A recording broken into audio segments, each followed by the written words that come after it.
ምሕረቱን አብዝቶ እስከዚህ ያደረሰን በእድሜያችን ላይ ይችን ሰዓት ይችን ጊዜ የጨመረልን አምላካችን ስሙ የተመሰገነ ይሁን። እንኳን ለዐቢይ ጾም በሰላም አደረሳችሁ። እግዚአብሔር አምላካችን በቀሪው ጊዜ እንዲያስተምረን ቅዱስ ፈቃዱ ይሁንልን። እንግዲህ የዚህ ጉባኤ አስተባባሪዎች እንደነገሯችሁ ዛሬና በሚመጣው ሳምንት እንድንማርበት የታዘዘው ርዕስ ስለ ኦርቶዶክሳዊ የእጮኝነት ጊዜ ወይም በኦርቶዶክስ ቤተክርስቲያን ስለ እጮኝነት ነው የምንማረው። ትንሽ ርዕሱ የፍስክ ይሆናል መሰለኝ፣ ግን ያለው ጊዜ ጾም ስለሆነ ምንም ማድረግ አንችልም አይደል? ስለዚህ እንማራለን። እግዚአብሔር እንዲያስተምረን ቅዱስ ፈቃዱ ይሁንልን። አዳምና ሔዋን የተጫጩት በጾም ነው ወይስ በፍስክ ነው? ጸበለስን ከመብለታቸው በፊት ነው በኋላ ነው የተጋቡት? እስቲ ለማስታወስ ሞክሩ። ከሌሎች ፍጡራን ሁሉ በተለይ ከእንስሳትም ከመሳሰሉት የሰው ልጅ የበለጠ ይሄ የሩካቤ ወይም የጾታዊ ግንኙነት ዝንባሌ አለው። ይህንን ዝንባሌ እግዚአብሔር የሰጠን ወይም ሩካቤን የሰጠን እንድንባዛ እንድንራባ ብቻ አይደለም። እንደዛ ቢሆን እግዚአብሔር እንደ መላእክት አንድ ጊዜ ብዙ አድርጎ ፈጥሮ መገላገል ይችላል? አይችልም? ቁጥራችን ብዙ እንዲሆን ከሆነ መላእክት አሁን ዘር የላቸውም እንደምታውቁት። መላእክት አሁን ባላቸው ቁጥር በተፈጠሩ ግን ተፈጥረዋል። ስለዚህ ዘር የላቸውም መላእክት። እኛ ነን ዘር ያለን እና የአብርሃምን ዘር ይዟል እንጂ የመላእክትን አይደለም ይላል ቅዱስ ጳውሎስ። የአብርሃምን ዘር ይዟል ይላል፣ የመላእክትን ዘር አይደለም። ምክንያቱም ዘር የላቸውም እነሱ። ዘር ቢኖራቸው ኖሮ አዳም የበደለው በደል ለኛ እንደተረፈን የሳጥናኤል በደል ለመላእክት ይተርፋቸው ነበር፣ ለዘራቸው ስለሆኑ ማለት ዘሩ ስለሆኑ። ግን አይደለም እና እንድንበዛ አይደለም ሩካቤን የፈጠረው። እንደዛ ቢሆን እንድንበዛ ቢሆን ኖሮ በቀላሉ እግዚአብሔር ብዙ አድርጎ ይፈጥረን ነበር። ያ ብቻ አይደለም። ወይም ደግሞ እንደ እንስሳት አሁን እንስሳት ሩካቤ የሚፈጽሙበት ሲዝን አላቸው ማለት መፈጸም የሚችሉበት ማለት ነው። የሚፈልጉ ባይፈልጉ ሳይሆን የሚችሉበት ሲዝን አላቸው። ከዛ ውጪ የመራቢያ ጊዜ ከሆነ ውጪ ሩካቤ የላቸውም። የሰው ልጅ የመራቢያ ጊዜ አለው እንዴ? የሚከለከለው የጾሙን ፍስኩ ምናምን ማለት አይደለም። የሰው ልጅ ሁሉ ጊዜም ፖቴንሻሊ ሩካቤ ሊፈጽም እንዲችል ሆኖ ነው የተፈጠረው። ይሄ የሆነው ምንድነው? እግዚአብሔር ለመራባት ብቻ አይደለም ማለት ነው። ከዚያ ውጪ የባልና የሚስት የሩካቤ አንድነት የክርስቶስና የቤተ ክርስቲያን የማያቋርጥ ፍቅር ምሳሌ ነው።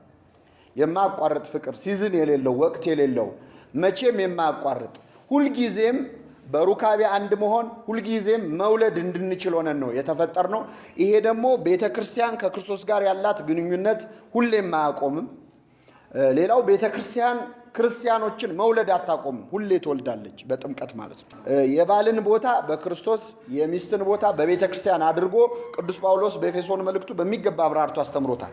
ስለዚህ ይሄ ሩካቤና በአጠቃላይ የጋብቻ የባልና የሚስት ትስስር መጽሐፍ ቅዱስ ያስቀመጠው ከክርስቶስና ከቤተክርስቲያን ፍቅር ጋር ነው እና የማያቋርጥ ርዕሰ ጉዳይ ነውና ይህንን እንማራለን። እግዚአብሔር እንዲያስተምረን ቅዱስ ፈቃዱ ይሁንልን።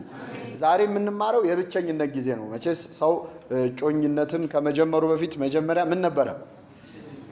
ብቻውን ነበረ። ስለዚህ ብቸኝነትን እስቲ ትንሽ በደንብ መማር ያስፈልጋል። የብቸኝነት ጊዜን እንዴት ማሳለፍ አለብን የሚለውን በደንብ ሳናውቀው ወይም በደንብ ብቻችንን ሳንሆን ወደ እጮኝነት ከገባን ወደ ጋብቻ ከገባን ይሄን እናብራራዋለን። አይዟችሁ። ብቻውን ያልሆነ ሰው አለ። ብቻውን ሆኖ ታውቃለህ?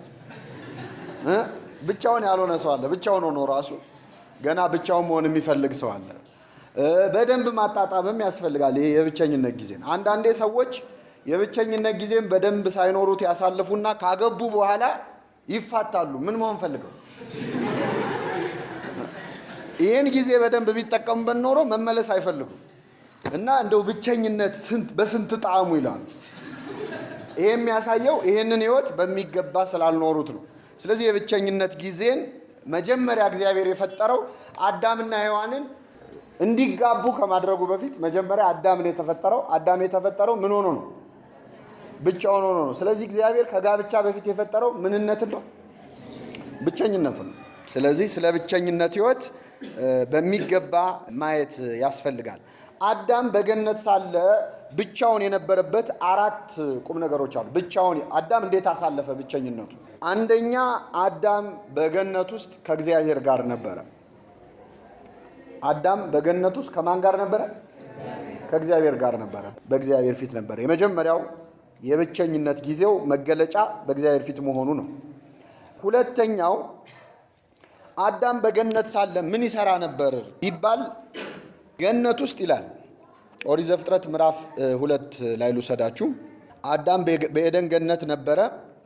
ሁለተኛው አዳምም ከቁጥር 15 ምዕራፍ 2 ዘፍጥረት 2:15 እግዚአብሔር አምላክም ሰውን ወስዶ ያበጃት ይጠብቃት ዘንድ በኤደን ገነት አኖረው ይላል። ምን ይላት ዘንድ? ስራ ይሰራ ነበር። አዳም ገነትን ይኮተኩታት፣ ይጠብቃት፣ ያበጃጃት ስራ ይሰራ ነበር ማለት ነው። ሁለተኛው ነገር ይሄ ነው።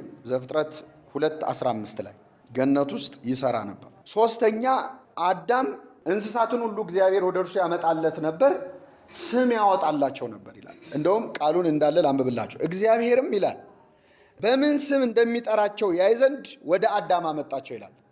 በምን ስም እንደሚጠራቸው ምን ይል ዘንድ? ያይ ዘንድ። እግዚአብሔር አዳም ስም ሲያወጣ እያየ ደስ ይለው ነበር። ይሄ ማለት ምን ማለት ነው?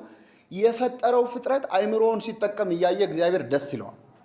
ስም ማውጣት አሁን መፍጠር ነው የሚከብደው? ስም ማውጣት ነው የሚከብደው? የቱ ነው የሚከብደው? እግዚአብሔር በፈጠረው ፍጥረት ላይ ግን ስም አውጭ አደረገው። ስም አውጭነት እኮ ባለቤትነት ነው አይደለም?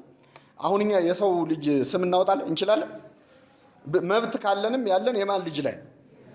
በሰው ልጅ ስም አይወጣም። በሰው ድርጅት እንደዚህ ይሁን አንልም። ስለዚህ ስም ለማውጣት ምን መሆን ያስፈልጋል? ባለቤትነት። አሁን ሾም ያለው እስቲ እኔ የፈጠርኩትን አንተ ስም አውጣ አለው። ይሄን ለምንድን ነው በደንብ ልታየው የሚገባው? ቅዱስ ጎርጎርዮስ ዘኑሲ ሴንት ግሪጎሪ ኦፍ ኒሳ የሚባለው የቤተክርስቲያናችን ሊቅ ምን ይላል? እግዚአብሔር የሰው ልጅ አይምሮውን ተጠቅሞ ሲፈላሰፍ ቴክኖሎጂ ሲፈጥር የሚከፋው የሚቃወም አምላክ አይደለም። ምክንያቱም ይህንን አይምሮ የፈጠረው ምን እንዲያደርግ ነው? እንዲያስብ ነው። ስለዚህ የሚያስብ ጭንቅላት ፈጥሮ ለምን አሰበ ብሎ የሚበሳጭ አምላክ አለ። ያይ ዘንድ ደስ ይለዋል። አዳም ስም ሲያወጣ እያየ እግዚአብሔር ደስ ይለዋል። ለእንስሳት ስም ሲያወጣ ሲያይ ደስ ካለው መኪና ሲሰራ፣ መድኃኒት ሲሰራ፣ ሌላ ቴክኖሎጂ ሲሰራ እግዚአብሔር ደስ ይለዋል አይለው?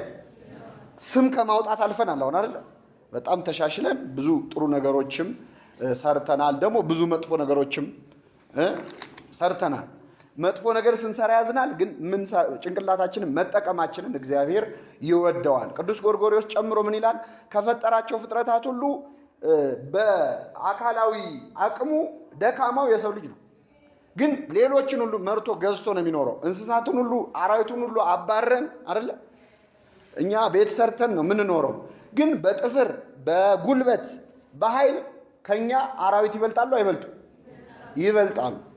ቅዱስ ጎርጎርዮስ ምን ይላል? ሰው አሁን ጥፍር ቢሰጠው ኖሮ በጣም ሹል ጥፍር ሰውነቱ ጸጉር ቢኖረው ኖሮ ልብስ ባይለብስ ኖሮ በጣም ጉልበተኛ ቢሆን ኖሮ አንደኛ በዚህ ጸባያችን አሁን ጥፍር ቢኖረን እንደ እርስ በርስ ተጨራርሰናል እኮ እንኳንም አልሰጠን እግዚአብሔር። ሁለተኛው ደካማ በመሆናችን ምክንያት ራሳችንን ፕሮቴክት ለማድረግ ብዙ ነገር ፈጠርን። ራቁታችንን ስለተፈጠርን በረደን፣ ሲበርደን ልብስ የሚባል ነገር መጣ ማለት ነው። ጭንቅላታችንን እንድናሰራው ነው እንጂ የማይሞቀን የማይበርደን ብንሆን ኖሮ ጸጉር ያለን ብንሆን ኖሮ ይሄ ሁሉ አይነት ልብስ ይመጣ ነበር? አይመጣም ነበር። እና የሰውን አይምሮ ውብ አድርጎ ስለሰራው ያንን አይምሮ እንዲጠቀም ከሌሎች ደካማ ፍጥረት አድርጎ ፈጠረው። አራዊትን አሸንፎ ገዝቶ በፊት ተስማምቶ ነበር የሚኖረው። ከውድቀት በኋላ ግን ይፈራቸዋል። ስለዚህ እነሱ ጉልበታቸውን ሲጠቀሙ እሱ ምኑን ተጠቀመ? ጭንቅላቱን ተጠቅሞ አራዊቱን አባሮ የተወሰኑትን አራዊት ደግሞ ለብቻ የሆነ ቤት ውስጥ አስቀምጦ ቅዳሜና እሑድ ልጆቹን ይዞ እየሄደ ይጎበኛል።